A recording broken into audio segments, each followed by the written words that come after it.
Hello mga G! It's me again and it's another day to vlog.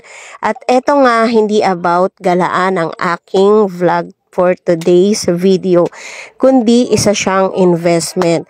Meron kasi kaming nabiling property pero matagal na namin tong nabili actually.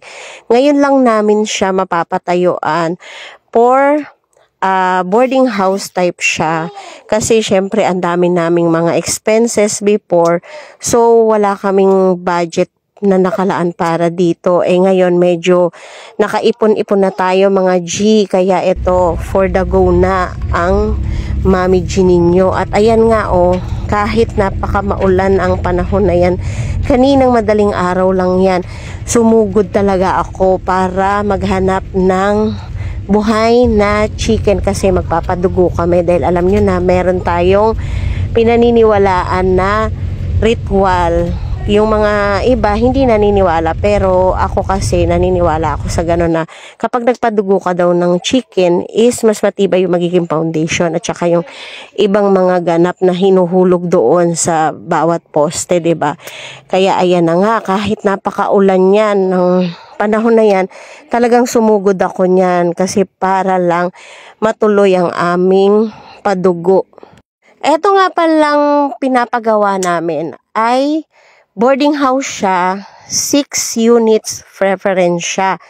And someday, kapag may budget uli, another floor na naman for the second floor na ganap, o diba? Syempre, ipon-ipon ulit mga Mami G, pero for now is 6 units muna, o diba? Kasi sayang naman yung property, hindi nagagamit.